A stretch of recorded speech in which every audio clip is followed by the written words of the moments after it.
disclosure news and commentary for 2025. I believe this is the 7th one. Yeah, might be the 6th one, gives a fuck. Okay. It's my day off. I don't get days off. So I'm still, you can see the facial hair growth.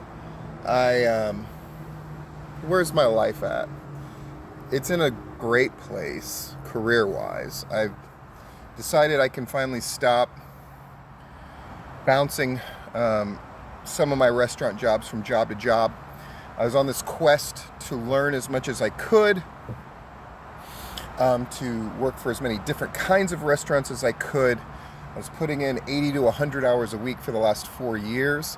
I'm still working a ton of hours, but now I have the 3 jobs that I'm going to lock in and do, because I had a short list of jobs that I wanted to get. One of them was the Boathouse at Disney Springs. So the Boathouse at Disney Springs is the busiest restaurant in the country. And I wanted in, and I actually got a job there far earlier than I thought I would. I've been there for almost a year. So I work there. When I'm not there, I'm at Olive Garden. I'm their head sauce guy. And I've been there. It was my first restaurant job and the one that I've held on to while I've jumped around at different jobs otherwise. I really like that job. It's not an easy job, but I'm very good at it. And it led to most of the good things that have happened to me at the restaurant industry, because people who are in the know that is a difficult job, and I do it really well, and it's 2 blocks away from my house, which is nice. So I'm there, and when I'm not at Olive Garden 4 days a week, I'm at the Boathouse the other 3 generally. The Boathouse gave me today off by a scheduling glitch that I'll be able to take advantage of for the next couple of weeks. But I finally got one of my dream jobs on my short list. After 2 years of trying to get an interview and never being able to do it, never feeling like I had enough experience to do this job, then I got the interview and I got it. So it's going to be 2 months of training approximately to be a Teppan chef, basically hibachi chef for Benihana's, the OG in that shit. Job I'm very excited about. It's kind of performance-based. The money is incredible. And right now I'm in the stages of learning. You basically have to learn every single thing before they let you do the chef part of it, which I'm more than happy to do. It's all stuff I'm comfortable with. Prep and making soups and sauces. Golly. Boy, you could tell I woke up without an alarm for the first time in possibly years today. That was really nice. I slept until all of 8 o'clock in the morning. Woo! I've had a good day. And there's no excuse. I've cleaning my place and doing dishes and getting caught up on little errands. And I realized I've neglected to do this video. That is to say, I've had trouble doing it. Because I was going to do a video about the whole Rick Michaels and Tristan situation with that young man, because that young man seems like he's gotten his life a little more on track. He's in a relationship he's happy with. He seems mentally stable. I don't want to say his name. I figure, of course, he's the one who put the post up, regaling us with this story of what had happened with him and Rick and Tristan and all the rest of it. And their repercussions have come to Tristan in particular over the whole thing. I had made lengthy videos about it and then gotten rid of them. So I'm going to just give a shortened version, hitting the major parts. I was one of the guys who, when Rick Michaels had his initial trouble and was not getting booked, there were 2 guys that really came to book him. One was Shane Knowles, who is as nice and honorable a guy as you're going to meet, especially in the wrestling business. I think the world of Shane Knowles. I don't have a single bad thing to say about that guy. And he's somebody who took Rick in and really was perhaps the most instrumental person besides Simon Sermon, who went out of his way to vouch for Rick, to help Rick, as anybody, particularly in the indie wrestling business in Georgia. Shane Knowles really did a great thing. Let Rick get back into all aspects of the wrestling business and really helped provide a really solid basis for a redemption story. Simon came to me because PCW was super prolific. We were doing a show every Friday at the Academy Theater and every Tuesday at the Jungle. And then we had other shows going on as well. About once a month we would do a show at the iDrum, and we were just getting the Masquerade shows going. So we were prolific. We were doing a lot of shows. And Simon approached me about the idea of having Rick do PCW. And Simon assured me he would be there to help with Rick, whatever that entailed. And he was, and the relationship went well. Rick is Rick, right? If you're dealing with wrestling personality, it comes with a whole lot of things. When you're dealing with carny bullshit, it comes with a whole lot of things. But it was nothing I couldn't handle. And Rick did what Rick did. It was good for PCW. A number of people who I respect have very, very different opinions about the whole thing regarding Rick and Tristan and that young man. Adults doing adult things is one of the things I've heard. And that's not wrong. Steve, you don't want to get involved in that shit. Because, it's gay people doing what gay people do. And it's not the gay aspect that bothers me in the slightest. On the opposite, actually. It's the manipulative nature of a thing. And you're saying, well, you only have one side of the story. I don't really need to have more than one side of the story to know that a good bit of what that young man described is completely accurate. I believe it. Now, of course, he has his own biases, and he's not really, and you're not dealing with somebody, this is just the impression I'm getting with that young man, you're not dealing with somebody who, he's in a vulnerable position in a number of ways, not the least of which is he just didn't seem like he was in possession of his full faculties. He's an adult, technically, but beyond that, clearly it was predatory is a sort of nice way to put it on the Rick Michaels end and the Tristan end. And was it criminal? No. Was it unsavory? Definitely. Was it immoral? I'd say yes, but that morality is more of a slipshod thing to describe. So at the very least, it's an unsavory thing. And it leads me to this conclusion, and then I'm going to move on to another topic. The idea that Rick Michaels is your in the wrestling business in the modern age is fucking ludicrous. There are a number of people who can mentor you effectively. I think that people tend to overplay their hand about their importance in getting you to the next level. Even guys that I have trained or had a hand in training who ended up making it to, say, the WWE or to high levels of AEW or Ring of Honor back when that mattered more. I never felt comfortable taking credit. What I would say was, these are people who were probably going to make it regardless. I just got to be there to kind of help facilitate their journey in the proper direction. And there are a number of people who can do that. If you are a wrestling person, and most of the people who watch my shit are wrestling people, you don't fucking need Rick Michaels in particular, or anybody in particular. And if somebody is making you feel boxed in, this whole episode was good in that I had a discussion with my kids about it. Hey, if somebody is making you feel boxed in any way, shape, or form, that you need to do something that you don't want to do in order to get something that you think that you want, it's wrong.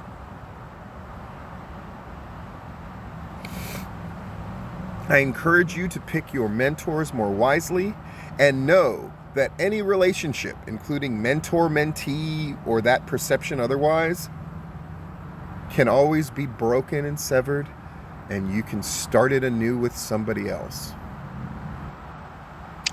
And that old wrestling shit of manipulating people into sexual acts or whatever, or fucking them financially, which is something that commonly used to happen with people who trained people, who would try to take a percentage of that person's earnings for the rest of their career and all this other kind of shit. That shit is done. That shit is gone. And just know, the world is bigger than what people who would try to take advantage of you make it out to be. There's always another way, and I would encourage you to take it. And that's what I'm going to say about it. Let's talk about this next level bullshit. So this contention that Josh Fields had that, I needed to come kiss his ass.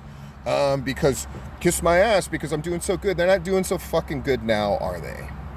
A clandestine meeting with Tim, this idea that maybe they were going to do some kind of angle together and then they're not going to do it. Hearing that Josh Fields walked in on that first show and told the boys, I'm here to make money, and not understanding why his shit doesn't fucking work at all. Let me tell you this.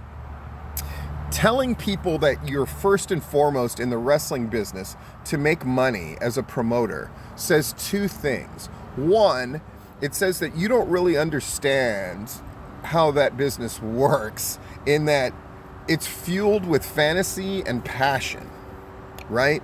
Even Gary Lamb, who's an incredibly practical guy when it comes to promoting. By the way, my kid is in his promoters class and absolutely loves it. And we talk about it all the time. And that might surprise people that I would have wanted to have my kid take it from Gary Lamb. Gary Lamb's the best promoter, period, that I know. And my kid is going to do things that will require promotion. So to me, it was a no-brainer that Veronica would benefit from Gary's teachings. And Veronica is so studious and so diligent. And, by the way, the top student from her graduating class in 8th grade, now going on to high school, that I knew she would reap the benefits from it, and she would also gain the direct lessons and understand the underpinnings as well. And I knew Gary could give all that. But Gary, who is all about making that money and being on that hustle, right? Even Gary did not start Southern Honor with Dylan in order to make money. That was not his primary goal. He could use that space in much more effective ways to make fucking money. Gary isn't letting the action building be used by AWE to make money. Now, money might factor in, but I would imagine that Southern Honor does not make Gary enough money for Gary to warrant paying attention to it from a financial perspective. The fact that Josh Fields is so fucking dumb that he didn't understand that presenting yourself as I'm here to make money.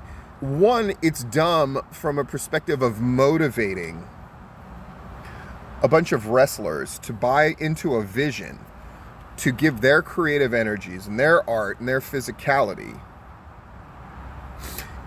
It's dumb from the perspective, too, of wrestlers are like, okay, if you're all about that hustle and fucking making money, then I'm going to make my money, too. So when Josh Fields, supposedly, recently is like, well, I need the wrestlers to take less money. I'm sure whatever next level is going to look like once they stop taking breaks. Wow. Fucking less than 6 shows in and you're already having to fucking cancel shows. or postpone them, or whatever fucking language people use. Jesus Christ, when I think about everything I did to keep shows going, I did more shows in a month than Next Level's done, period. Think about that. Josh has blocked me as a friend on Facebook. The wounding. But for the guy who flexed, so much flexing, right? Oh, I post on Facebook for money. How much money is he making on Facebook now? I haven't seen him post about that in a long time. Probably because his engagement ain't shit. Because he didn't stay the course. And Ace getting fired, it's too bad in one sense, but it was a bad marriage. What else can you say? And speaking of bad marriages, I mean, Tim being involved and not involved again, it all just feels so fucking weird. One thing's for sure, Next Level, which had a chance to be in the upper echelon, never even approached it. They're not close to Southern Honor, Southern Fried, Coastal, Classic, any number of groups I can name. I don't think that they're in most people's top 10 in the state of Georgia. They're not even the top promotion in Augusta. They might not be in the top 3. So a cataclysmic failure that shows zero signs of getting better. And the last thing, that if you're a wrestling promoter on the indie level, that proves that you're an idiot when you say, I'm in this for the money, is you're not gonna make any. All of those sponsors that he supposedly have, I'm sure they abandoned in droves, if they ever existed, or if they were ever more than just a one-time payoff. And the fact that he just continues to kill the momentum, when he couldn't have the venue he wanted for his very first show, Larry was right. The obvious answer is find a way to run on that same day. But barring that, keeping up a regular schedule would seem to be appropriate. Investigating when major events were taking place would seem to be an easy thing for a promoter to do. Not running against Viral would have seemed to be wise. And kissing their ass reflexively publicly, meaning Josh Fields kissing Viral's ass in order to try to stave off some kind of conflict, was also pathetic. There's an award for Promoter of the Year, and I saw that Huckabee put out a thing of like, here's who I think should win so far. His list was shit. It was so limited, but nonetheless, it was an interesting thing to bring up. Because we don't talk about who the worst is. But I think Next Level would be nominated for worst name of a promotion, worst use of the resources available, and worst major decisions made in the first 6 shows of a run. Though they haven't gotten to 6 shows yet. Not to mention invoking the shitty Star Wars movies for all of their posters. I can't even wrap my mind around that. Like, the Phantom Menace aesthetic, that's what we're attaching ourselves to? My God. I just hope they get to enough shows so I can see what the last Skywalker poster looks like, so we can all fucking roll our eyes together. And again, people who listen to this, if you get angry about it, good. Reach out with your anger. Fucking dumb shits. Last topic. Wrestling has changed so much in the last year. It's mind-blowing. Did you know that AEW, for example, for as shitty as it was artistically for the most part in 2024, turned a profit? And if you don't think that's amazing, you don't know what fucking amazing is. By the way, AEW seems to be on the upswing lately. And the Tony Storm stuff, is mind-blowing. And the fact that they're finally setting up the match between her and Sasha Banks / Mercedes is incredible. And it's very good for the company. And they're the right company to have that matchup. And so many things about AEW are great. And again, remember, indie wrestlers, that they're still the viable option for you for the most part. And you should not dismiss them out of hand. The opposite. Yeah. And WWE SmackDown ratings are garbage. The Netflix thing doesn't really appear to be working. TKO is pricing everybody out. They're making decisions like getting rid of R-Truth or not re-signing him that are mind-blowing. Not from the sense of a dollar and cents thing, as much as the heart appears to be going out of the WWE. And again, this is a fantasy and feel-based business. And cool is a very strange thing to define. And AEW appears to go from not being cool at all to getting it back.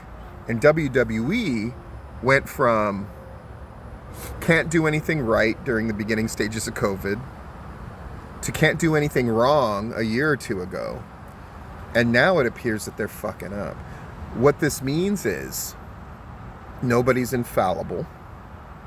But it also means that with the right mentality, you can turn things around. Okay, I'm going to wrap this up. But I will address one thing that I saw being discussed online as far as Next Level goes. Are wrestlers owed money? Does so-and-so have the right to even bring that up? Does Christian have the right to even say anything about it? And who's owed money? And I don't think Josh would let people out of money. All these people not... I'll tell you this, Josh owes me money. And I don't think I'm ever going to see it. So what the fuck now? I'm just saying. In any case, this has been Full Disclosure. Whee!